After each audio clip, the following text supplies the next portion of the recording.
होर्मुज में घिरा अमेरिका का 5वां बेड़ा, व्हाइट हाउस में आपातकाल मीटिंग। ईरान युद्ध वाकई में इतना ज्यादा खतरनाक हो चुका है जितना पहले कभी नहीं था। 39 दिन में अमेरिका और इजराइल के तूफानी, खूनी और भीषण हमलों से तबाह ईरान को लेकर दुनिया भर के एक्सपर्ट से ही मानकर चल रहे थे कि ईरान ने अमेरिका और इजराइल के सामने घुटने टेकने शुरू कर दिए हैं। 11 और 12 अप्रैल को इस्लामाबाद में हुई अमेरिका और ईरान की शांति वार्ता के बाद जिस तरह से राष्ट्रपति ट्रंप ईरान को दुनिया भर में बेइज्जत करने में जुटे थे, अब उस ईरान ने ऐसा होर्मुज हमला किया है कि पिछले 18 घंटे से ट्रंप की बोलती बंद हो गई है।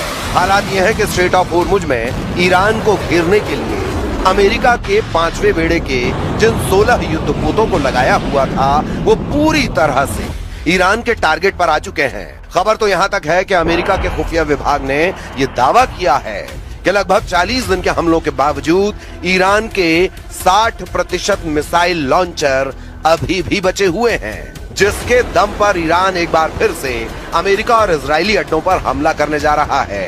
इधर इजराइल के प्रधानमंत्री नेतन्याहू ने एक ऐसा बयान दिया है जो सुनकर दुनिया हैरान रह गई है। नेतन्याहू ने दावा किया कि अगर हम ईरान पर इस वक्त हमला नहीं करते तो ईरान परमाणु बम बना लेता और इजराइल का वजूद मिटा देता। नेतन्याहू ने यह बताने की कोशिश की है कि ईरान बहुत ही खतरनाक तैयारी कर रहा था, इसीलिए उस पर हमला हुआ है। फिलहाल ईरान ने साफ कहा है कि हम होर्मुज और ईरान के परमाणु मुद्दों को लेकर अमेरिका से तब तक जंग कर सकते हैं जब तक कि हम अपने दुश्मनों को कड़वी हार नहीं दे देते। ईरान का होर्मुज हमला शुरू, घिर गया अमेरिका का 5वां बेड़ा। ताजा रिपोर्ट्स के अनुसार ईरान की रिवॉल्यूशनरी गार्ड्स यानी IRGC ने होर्मुज को फिर से पूरी तरह कंट्रोल में कर लिया है। ईरान ने धमकी देते हुए कहा कि जब तक अमेरिका ईरानी बंदरगाहों की नौसैनिक नाकेबंदी नहीं हटाता तब तक कोई भी जहाज यहाँ से गुजर नहीं पाएगा। इस वक्त अमेरिकी नौसेना के 5वें बेड़े ने ईरान के खिलाफ समंदर में 3 घेरे बना दिए हैं ताकि ईरान को घुटनों पर लाया जा सके। लेकिन ईरान ने अब ऐसा पलटवार किया है जिसकी कल्पना अमेरिका ने नहीं की थी।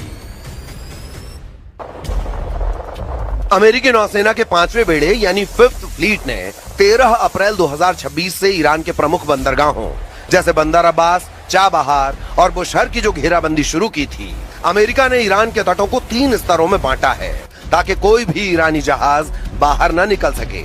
पहली परत आउटर रिंग, विमान वाहक पोत USS अब्राहम लिंकन और उसके स्ट्राइक ग्रुप के युद्धपोत जो लंबी दूरी की मिसाइलों और विमानों से निगरानी कर रहे हैं। दूसरी परत मिडिल रिंग, अर्ली बर्ग क्लास के गाइडेड मिसाइल डिस्ट्रॉयर्स जो किसी भी संदिग्ध हलचल को रोकने के लिए तैनात हैं। तीसरी परत कोस्टल रिंग, मानव रहित समुद्री ड्रोन और छोटे पेट्रोल वेसल्स जो सीधे ईरान के बंदरगाहों के मुहाने पर नजर रखे हुए हैं। अब ईरान ने घेराबंदी को तोड़ने के लिए अपनी पारंपरिक नौसेना के बजाय असममित रणनीति का इस्तेमाल शुरू कर दिया है। ईरान ने इस अभेद्य घेरे को तोड़ने के लिए हमले के लिए मास्टर स्ट्रोक प्लान बना लिया है, मच्छर बेड़ा। ईरान के पास हजारों की संख्या में छोटी, तेज और फुर्तीली नावें हैं। ये नावें रडार की पकड़ में नहीं आती और चट्टानी गुफाओं में छिपी रहती हैं। ये एक साथ झुंड में हमला करके अमेरिकी युद्धपोतों को उलझाने की ताकत रखती हैं।